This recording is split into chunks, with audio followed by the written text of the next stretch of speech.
dear students, how are you all? I hope that you're doing very great. Welcome back to Streamline with Ikman. And आज की video में हम start करने वाले हैं about your preparation series for AIIMS paramedical examination 2025 which is gonna held on 28 जून 2025. तो बच्चों, अगर आपने कुछ भी नहीं पढ़ रखा है तो we are on the very right platform. जो है हम अब स्टार्ट करने वाले हैं प्रिपरेशन सीरीज. ठीक है, तो ये पूरा मैं एक रोड मैप वाली वीडियो है. यहाँ पे आपको पूरी चीज़ें जो है अच्छे से समझाई जाएंगी कि कैसे कैसे हम चीज़ों को कैरी आउट करने वाले हैं. बच्चों, अगर आपने कुछ भी नहीं पढ़ा है तो बिल्कुल सारे तरीके से जो है आज हम प्रिपरेशन स्टार्ट करने वाले हैं, तो बिल्कुल भी टेंशन लेने की तो कोई बात है ही नहीं. ठीक है, तो बात कर लेते हैं कि 11 जून 2025 से 15 जून 2025 तक हम बायोलॉजी कंप्लीट कर लेंगे पूरी. ठीक है, फुल बायोलॉजी कंप्लीट कर लेंगे. 16 जून 2025 से 20 जून 2025 तक हम केमिस्ट्री डन कर लेंगे विद इन 5 डेज. फिर उसके बाद 21 जून से 25 जून तक हम फिजिक्स करेंगे. उसके बाद 28 जून तक थोड़ा बहुत 2-3 दिन जो है रिवीजन करेंगे. ठीक है, डोंट वरी, इतना सिलेबस है भी नहीं. और पहले पेपर पैटर्न जान लेते कि एग्जैक्टली आपका पेपर पैटर्न होने कैसे वाला है. ठीक है बच्चों, तो एग्जाम पैटर्न की अगर बात करें तो ये जो है मल्टीपल चॉइस क्वेश्चन पेपर आता है और सीबीटी मोड में होता है. कंप्यूटर बेस्ड टेस्ट होता है ये. ठीक है, और ड्यूरेशन होता है इसके 90 मिनट्स. कितने मिनट्स का ड्यूरेशन होता है? 90 मिनट्स का होता है. 90 मार्क्स का होता है. 90 क्वेश्चंस होते हैं. ठीक है, 90 मिनट, 1 घंटा 30 मिनट्स, 90 मिनट्स. ठीक है, और उसके बाद तुम्हारे क्वेश्चंस कितने होंगे? 90 क्वेश्चंस होंगे और तुम्हारे मार्क्स जो होंगे वो भी 90 होंगे, यानी कि 1 mark for each correct answer and 1/3 जो है उसका काटा जाएगा अगर तुम कोई भी गलत क्वेश्चन अटेम्प्ट कर लेते हो या गलत क्वेश्चन आंसर कर लेते हो. ठीक है, उसके बाद हम सिलेबस की बात कर लेते हैं कि सिलेबस कौन कौन सा है तुम्हारा. ठीक है, because it is again very important. तो सिलेबस की बात कर लेते हैं बच्चों.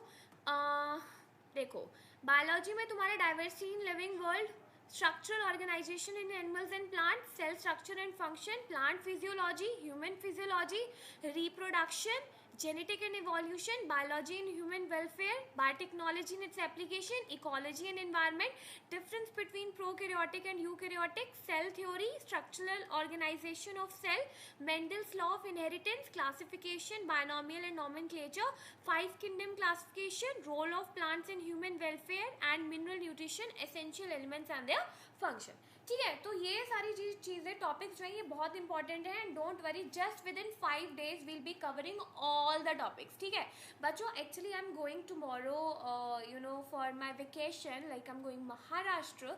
सो आई will B recording all the sessions today itself and you will be getting it till 22 तक. तुम्हें सारे रिकॉर्डेड सेशंस ही मिलने वाले हैं जो कि मैं आज ही रिकॉर्ड कर लूँगी फॉर योर ईज. ठीक है, तो बच्चों जो है आपके डाउट्स जो भी होंगे वो आप मुझे कॉमेंट सेक्शन में बताते रहना. मैं उसके अकॉर्डिंग जो है आपको वो करते रहूँगी. कोई भी कमी जो है आपको नहीं आने वाली है.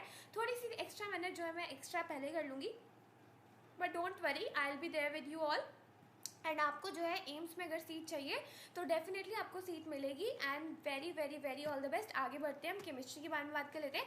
तो chemistry in everyday life, chemical kinetics, coordination compound, solid state, biomolecules, general principle and process of isolation of elements, solution, electrochemistry, polymers, p block elements, surface chemistry, d and f block elements, organic compound containing nitrogen, alcohol, phenols and ester, ketone, keystones and carboxylic acid. ये जो है सारे आपकी chemistry के. And this will be covering wait 16 से 20 में हम इसको कंप्लीट कर लेंगे. Then comes your physics. तो फिजिक्स में atoms and nuclei, dual nature of matter and radiation, electronic devices, communication system, optics, electromagnetic waves, current, electricity, electromagnetic induction, alternating current, electrostatics, magnetic effect and current and magnetism जो है हम next 5 days में complete करने वाले हैं. बच्चों, मैं ये सोच रही हूँ ना कि तुम्हारा इसको थोड़ा सा ऑल्टर कर देते हैं. ठीक है, यानी कि बायोलॉजी के बाद हम नेक्स्ट 5 डेज में फिजिक्स कर लेंगे. ठीक है, ऐसे कर लेते हैं हम. तो इसको हम कर देते हैं फिजिक्स. समझ रहे हो बच्चों? बस कुर्सी की पेटी बांध लो. हर एक दिन जो है तुम्हें एक सेशन मिलने वाला है and you will be going ahead, a step ahead towards your examination. ठीक है, तो तुम्हारी जो है प्रिपरेशन बिल्कुल सॉलिड तरीके से होने वाली है. ज़्यादा तुम्हारा टाइम भी वेस्ट नहीं करूँगी. बस कुछ भी नहीं पढ़ा है ना तो इस सीरीज़ पे पूरा 100% रिलाई कर सकते हो. सारी चीज़ें बहुत डिटेल वे में जो है हम कवर करने वाले हैं. And definitely you will be getting all the sessions every day without failure. एक फिक्स टाइम रख देंगे या फिर जैसे भी मुझे फिजिबल रहेगा मैं आपको भेजती रहूँगी. बिकॉज आई एम ट्रैवलिंग तो माइट भी कहीं नेटवर्क इशू होगा, कुछ भी है, थोड़ा सा डिले हो जाएगा. But don't worry, without failure तुम्हें सेशंस मिलेंगे, उसके साथ कुछ होमवर्क्स मिलेगा, कुछ तुम्हें चीज़ें बताई जाएंगी। एंड बच्चों I myself gave AIIMS paramedical exam 2024 में last year and I cracked it even, but I got the seat in Chhattisgarh, so it was like far away from my home, so my parents did not send me because I was young, and like again my dream was Pantnagar, so I got seated Pantnagar, so I left AIMS, ठीक है AIMS. But yeah, there are students who like always target for AIMS, तो फिर तो why not, only NEET ही तो सारा नहीं होता ना, there are other alternatives as well to get a seat at AIMS. तो paramedicals have like good scope and every stuff like that. तो अगर आप इस एग्जाम को देने वाले, इस एग्जाम में बैठने वाले, तो थोड़ी सी प्रिपरेशन कर लो बच्चों, ज़्यादा टफ होता ही नहीं है, 11th-12th ही आनी है, तो इतना टफ रहने नहीं वाला है, बस थोड़ी सी मेहनत करो and you will be all set, ठीक है. तो that's all for this video. Please do share with your friends and family and people who like are into paramedical exam जिनको देना है, ठीक है, तो उनके लिए काफ़ी हेल्पफुल रहेगा. बच्चों प्लीज़ इस सीरीज़ को थॉरली फॉलो करना, ज़्यादा तुम्हारा टाइम वेस्ट भी नहीं करी हूँ. देखो मैंने बहुत शॉर्ट में तुम्हें फटाफट सारी चीज़ें समझा दी है, because I myself don't have time, I will have to record all the sessions today itself for you guys, ठीक है. तो if I can do that hard work for you, so why not you guys, right. तो आपको भी ये hard work बिल्कुल जम के करना पड़ेगा, 100-200-1000% आपको अपना देना पड़ेगा. Please stay tune, stay connected, lots of love and do like subscribe and share to streamline with एक मन. Till that tata bye bye. Okay bye guys, कल से स्टार्ट सेशन होगा, ठीक है.